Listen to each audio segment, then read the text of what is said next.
नए प्याले में नमक, ये टॉपिक का नाम है, नए प्याले में नमक।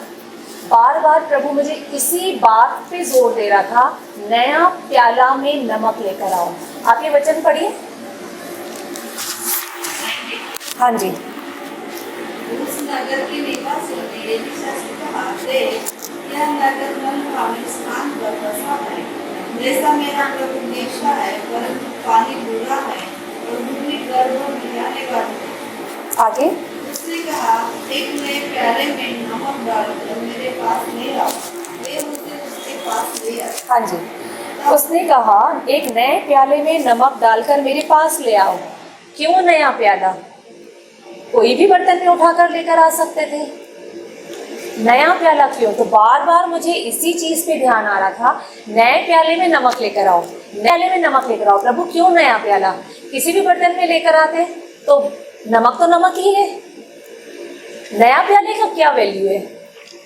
बर्तन तो हम गिलास में पानी, किसी लोटे में पानी पिए, पानी तो पानी ही रहेगा। का क्या मतलब था? नमक जो है वो कहाँ डालेगा? पानी में डालेगा, है ना, और प्रार्थना करेगा। लेकिन नया प्याला क्यों? बार बार प्रभु मेरा इसी वर्ड पे ध्यान दे रहा था कि नए प्याले में नमक लेकर आओ। और आगे बढ़िए। तब नल के सोते के पास निकल गया और उसमें नमक डालकर कहा, यहोवा कहता है कि मैं यह पानी ठीक कर देता, जिससे वह फिर कभी मृत्यु या गर्भ गिराने का कारण न होगा। और एलीशा के आगे, और एलीशा के वचन के अनुसार पानी ठीक हो गया और आज तक ऐसा ही है। हाँ जी, ये एलीशा का पहला आश्चर्य कर्म था। उसने क्या कहा? उस निवासियों ने क्या कहा कि ये मनभावने स्थान पर बसा है। यह नगर मनभावना स्थान मतलब बहुत अच्छा, आसपास की जो नेचर होगा वो बहुत अच्छा होगा, बहुत मनभावना प्लेस था, बहुत अच्छा था, जो हमें आंखों को देखने के लिए अच्छा था। इसका मतलब वो नगर बहुत ही अच्छा था, उसकी स्थिति बहुत अच्छी थी, सारी सुख सुविधाएं वहां पर थी, लेकिन वहां का पानी खराब था। पानी खराब मतलब अगर वहां पे हमारे पास बहुत अच्छे घर हो जिसपे हम रह रहे हैं, बहुत अच्छे कपड़े पहनने के लिए हो, बहुत अच्छा खाना हो अच्छे हमारे पास, लेकिन पानी अच्छा ना हो, तो क्या कोई जीवित रह सकता है? उस नगर में सब कुछ बहुत अच्छा था, लेकिन पानी अच्छा नहीं था। जबकि सबसे पहले पानी होना चाहिए, उसके बाद बाकी सारी चीजें वैल्यू करती हैं। बिना घर के या छोटे मोटे घर के हम लोग रह सकते हैं, खाने के बिना भी कुछ दिन तक रहा जा सकता है, लेकिन क्या पानी रहना पॉसिबल है? और वहां पानी ही खराब था, वहां बाकी सब कुछ अच्छा था। आगे क्या लिखा है? पानी बुरा है और भूमि गर्भ गिराने वाली है। वहां की भूमि भी बंजर थी और पानी भी खराब था। तो उस वक्त अगर सब कुछ बहुत ज्यादा अट्रैक्टिव हो तो क्या उसकी वैल्यू होगी? क्या उसकी वैल्यू होगी? जमीन भी बंजर नहीं चाहिए और पानी भी चाहिए, और जबकि यही दोनों चीजें वहां पे नहीं थी। तो एलीशा ने क्या कहा? एक नए प्याले में नमक डालकर मेरे पास आओ। नया प्याला मीन्स क्या? नया प्याला, परमेश्वर चाहता है कि हम भी अपने आप को नया बनाएं। अगर हमारी आत्मा भी दूषित होगी, हम दूषित होंगे, तो उसमें जो नमक डाला जाएगा वो नमक भी कैसा होगा? हो सकता है उसमें पार्टिकल्स, कुछ जो दूषित कुछ पार्टिकल्स हैं, जो टॉक्सिक पार्टिकल्स हैं, वो भी उस नमक में मिल जाए, और वो नमक पानी में जाके या जहां हम लोग काम करना चाहते हैं वो प्रॉपरली काम ना करें। आज जो बंजर जमीन और खराब पानी किसको दर्शाता है? वो दर्शाता है आज जितने विश्वासी हैं, मैं सभी की बात नहीं कर रही हूँ, लेकिन जितने विश्वासी हैं उनमें बहुत सारे विश्वासियों की दशा यही है। पानी भी नहीं है, बुरा है, और जमीन भी बंजर है। क्यों जमीन बंजर है? बंजर जमीन में क्या कभी कोई फल फूल उग सकते हैं? नहीं उग सकते। क्या हर विश्वासी के अंदर से फल फूल उग रहे हैं? क्या वो फल ला रहे हैं? क्या उनके अंदर का पानी शुद्ध है? पानी क्या दर्शाता है? जीवन को दर्शाता है। हमारे अंदर जो प्रभु ने जीवन दिया है, क्या वो सही है? इसमें दो क्वेश्चन है।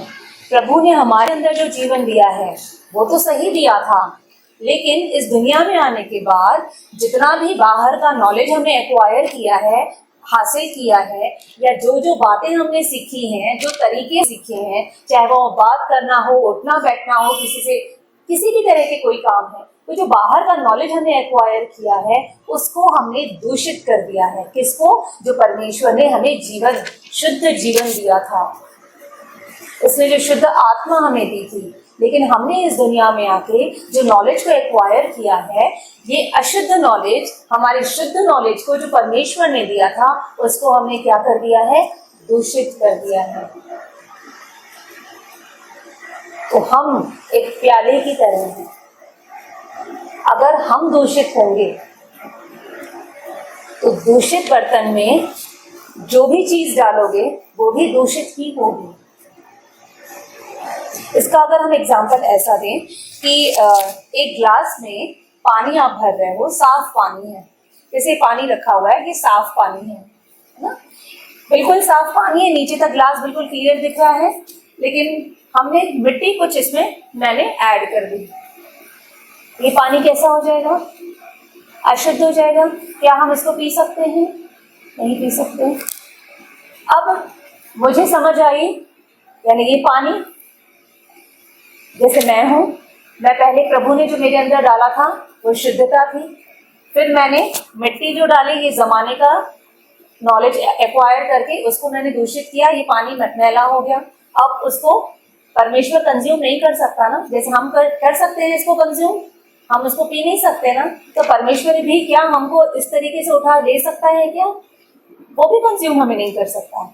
लेकिन अब मुझे समझ आई कि मेरे अंदर जो जितना दूषित है उसको मुझे बाहर निकालना है, मुझे इस पानी को शुद्ध करना है। अब इस पानी को मैं शुद्ध कैसे करूँगी? किससे? लहू से। हाँ जी। अगर मैं साधारण एग्जांपल दे रही हूँ कि ये पानी है, कभी गंदा पानी आता है तो आप क्या करते हैं पानी को साफ करने के लिए? फिटकरी डालते हैं, राइट। तो वो पानी, वो जो कचरा है नीचे बैठ जाता है और साफ पानी का और ऊपर करते हैं, ठीक है। लेकिन हमारे अंदर में ऐसा नहीं कर पाएंगे। क्यों? क्योंकि हमारी आत्मा अंदर डूबी है, उसको हम डाल के कचरा बाहर निकाल के देन आत्मा वापस डालेंगे, ये पॉसिबल? इसका दूसरा तरीका है, इस ग्लास में जो पानी है हम दूसरा पाइप से या किसी दूसरा जो पानी है, साफ पानी, इसमें हम डालते जाएंगे। पानी, ये वाला ग्लास का पानी ओवरफ्लो होगा और ये पानी, जो गंदगी है वो पानी बाहर निकलता जाएगा, गंदा पानी जो मिट्टी है। आप डालते जाओ डालते जाओ डालते जाओ अच्छा पानी, और वो धीरे धीरे ओवरफ्लो होते होते होते एक समय आएगा ये पानी वापस से साफ हो जाएगा। ये थोड़ा लेंथी प्रोसीजर है, टाइम लगने वाला प्रोसीजर है। और दूसरा जो साफ पानी है वो भी एक तरह से क्या कहेंगे, वेस्ट ही है, वो ओवरफ्लो हो गया। दूसरा तरीका है, पाइप लें, प्रेशर से उसमें इसमें डालें। जितना प्रेशर से हम डालेंगे तो क्या होगा, तुरंत वो थोड़ी ही देर में वो पूरी मिट्टी बाहर आ जाएगी और ये पूरा पानी साफ हो जाएगा। एक है लेंथी प्रोसीजर जो हम कर रहे हैं आजकल। कभी पढ़ा, कभी नहीं पढ़ा, आज टाइम है, कल नहीं है। आज आधे घंटे की प्रार्थना की, अरे आज तो कोई मेहमान आ गया तो मुझसे तो हुआ ही नहीं, हमने नहीं किया। ये हमने वो लेंथी प्रोसीजर हमने अपनाया हुआ है। कब वो पानी साफ होगा नहीं पता। साफ जरूर होगा क्योंकि हम लगे हुए हैं, पानी डाले जा रहे हैं उसके, साफ पानी साफ जरूर होगा, लेकिन वो लंबे समय के इंतजार के बाद। दूसरा तरीका है जो हमने फोर्सफुली पानी डाला, साफ पानी फोर्स से डाला, तो क्या होगा, उछल के सारी गंदगी बाहर आएगी और वो साफ होगा। वो तब होगा जब हम अपने आप को इतना प्रभु के लिए पक्का कर लें कि जमाने को बिल्कुल साइड कर दे, इस दुनिया को साइड कर दे, मैं और प्रभु, तो वो तुरंत शुद्धता आती है। हमें क्या करना है वो हमें तय करना है। प्रभु सिर्फ इंतजार कर रहे हैं कि कब मेरे बच्चे मेरे हिसाब से चलना शुरू करेंगे।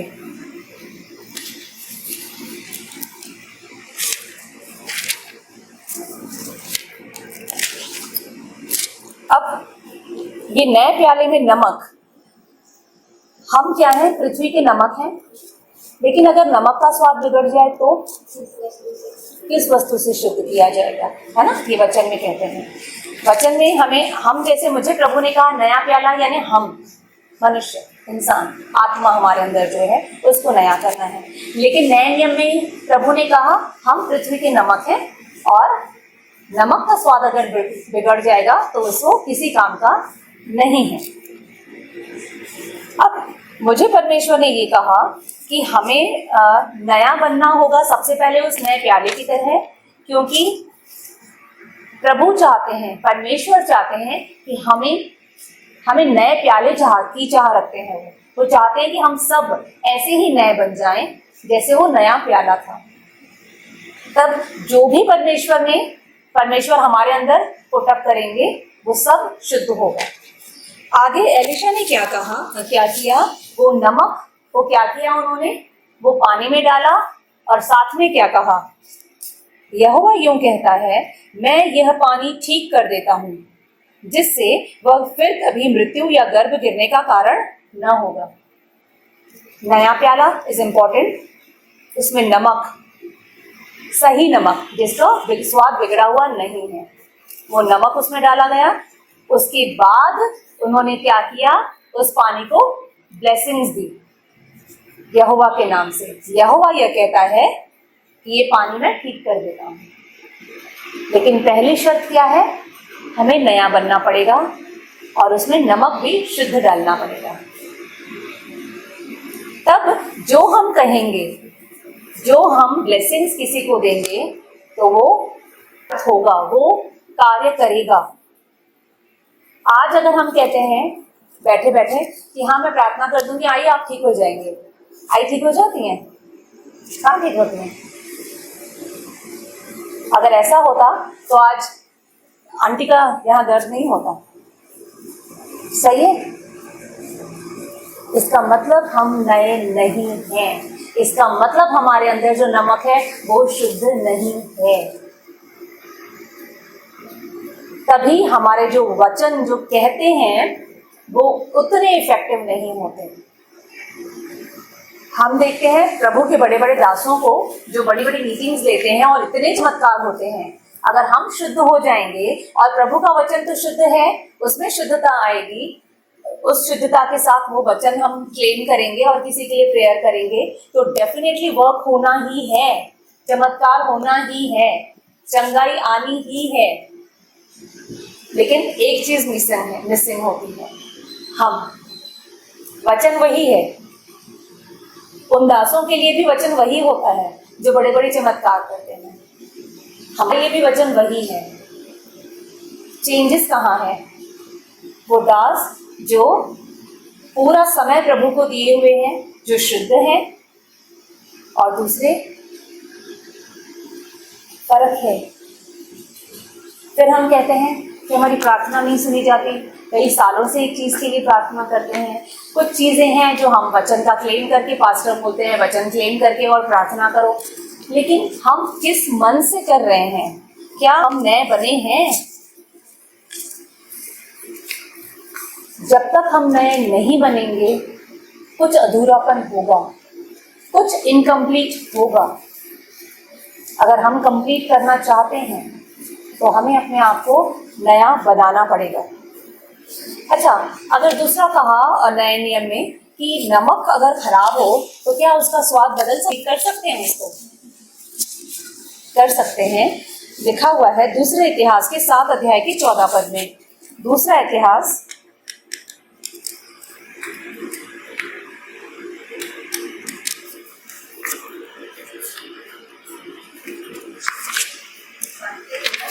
आपका 14।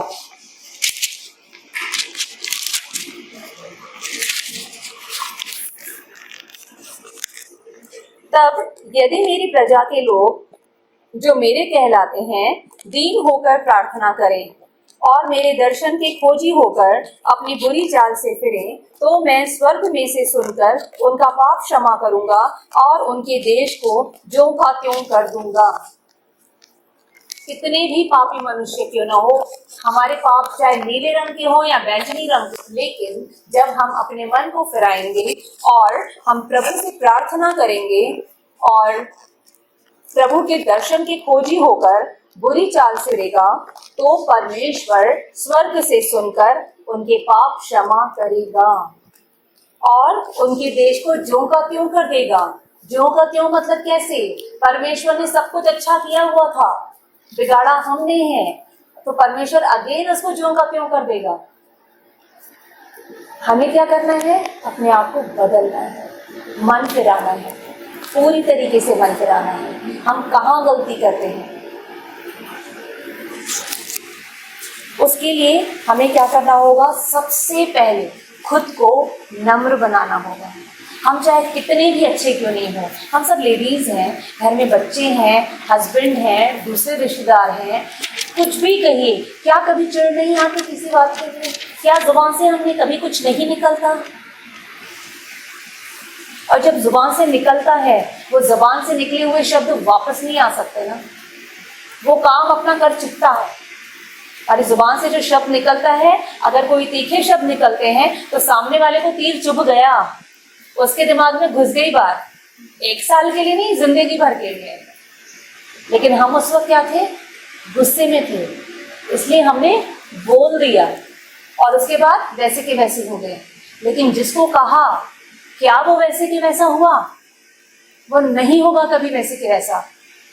समय आने पर फिर से याद दिलाएगा, तुमने ऐसे बोला था, तुम्हारे मन में ये था और अभी भी है, तुम कभी नहीं बदलोगी। सही है? गुस्सा। सबसे पहले हमें अपने आप को नम्र बनाना होगा, बनाना ही होगा, कोई और ऑप्शन है ही नहीं। नहीं तो हम बस दो नाव में पैर रखे ही बैठे हुए हैं। हाँ, हम संसार में नहीं उलझे हुए हैं, लेकिन पानी को शुद्ध भी कितना लेंथी प्रोसीजर से कर रहे हैं, आराम से कर रहे हैं। वो घर के कामों में बिजी हैं, हम लोग दुनियादारी के कामों में बिजी हैं। हाँ, हम गलत काम नहीं करते हैं, लेकिन गलत अपनी जुबान से गलत शब्द भी गलत काम ही होता है। क्या हम उसके लिए पछतावा करते हैं? क्या हम ये तय करते हैं कि हमें फिर से नहीं बोलना है? वो सबसे पहले हमें अपने आप को नम्र बनाना होगा। आइए वचन देखते हैं, फिलिपियों का 2 अध्याय का 5 से 8।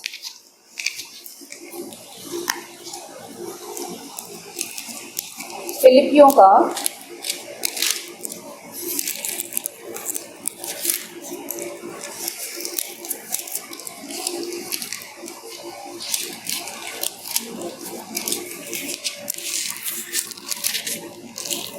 2 अध्याय का 5 से 8। जैसा मसीह यीशु का स्वभाव था, वैसा ही तुम्हारा भी स्वभाव हो। हमें क्या करना है? हमारा स्वभाव प्रभु यीशु मसीह के स्वभाव जैसा होना चाहिए। क्या प्रभु यीशु मसीह किसी को तीखा बोलते थे? क्या प्रभु यीशु मसीह किसी को अपशब्द कहते थे या किसी के दिल को दुखाते थे? लोग उनके दिल को दुखाते थे, लेकिन वो उसका कोई रिएक्शन नहीं करते थे। और हम क्या करते हैं? किसी ने 1 बोला तो हम भले 2 बोले ना बोले, बट 1 तो जरूर, 1 तो पलट के देते ही हैं। हम भी तो वैसे ही बन गए, हम भी वैसे ही बन गए। आगे लिखा है, जिसने परमेश्वर के स्वरूप में होकर भी परमेश्वर के तुल्य होने को अपने वश में रखने की वस्तु न समझा।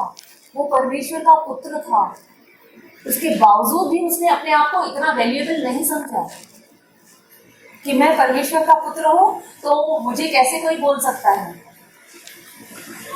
इस साल प्रभु मुझे वही पूरा साल सिखा रहा है पूरा साल, जो मैंने स्टार्टिंग में कहा था प्रॉब्लम्स आ रही हैं स्कूल में टीचर्स के थ्रू, याद है? प्रभु ने पूरा साल मैंने उन टीचर्स को झेला। उससे पहले मैं क्या करती थी, नहीं समझ में आया, टेढ़े लेवल पे बात कर रही है टीचर्स, फायर कर देती थी, निकल जाओ, मुझे नहीं पढ़ रहा है आपसे, आप जाइए, मैं दूसरी टीचर रख दूंगी। लेकिन पहला साल है, मैंने एक टीचर को नहीं निकाला, पूरा साल प्रभु ने मुझे अंदर तोड़ा है, उनका सुनती गई। मुझे इतने राइट्स हैं कि मैं उनको निकाल सकती थी, और अभी तक निकालती थी, लास्ट ईयर तक निकाल देती थी, मैं नहीं सहन करती थी।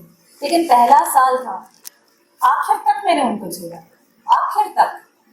और मुझे खुद पे हैरानी हो रही थी, मैं कैसे झेल सकती हूँ, मैं एक दिन किसी को नहीं झेल सकती, मैंने पूरा साल झेला है। वो पलट के जवाब देती थी, बस देखती थी, ओके हो गया, यू कैन गो, आप बाहर चलो, हो गया। मतलब उनको पलट के जवाब नहीं देती थी कि आप कैसे बोल सकते हो, कैसे ऐसे बात कर सकते हो आपके मैनेजमेंट से, नहीं बोलते थे। पूरा साल प्रभु ने मुझे तोड़ा है, और मुझे प्रभु को सिखाना है, ऐसा मुझे लग रहा है, और मुझे सीखने की और जरूरत है। तो ये हमें अपने आप को नम्र बनाने के लिए हमें अपने आप को तोड़ना पड़ेगा। प्रभु वैसे लोगों को हमारे अंदर, हमारे आसपास लेकर आएगा जिससे हम बदलें, क्योंकि हमें कई बार नहीं पता होता है कि हमें कहाँ बदलने की जरूरत है, क्योंकि हम अपने कामों में बिजी होते हैं, हर टाइम हम किसी से बात नहीं कर रहे होते हैं, तो हमें लगता है कि हम बहुत अच्छे हैं। पता किसको होता है? परमेश्वर को। वो जानता है कि हमारे किस किस क्षेत्र में हमें बदलने की जरूरत है। ठीक है, तो हमें अपने आप को नम्र बनाना होगा और अपने आप को नया बनाना होगा।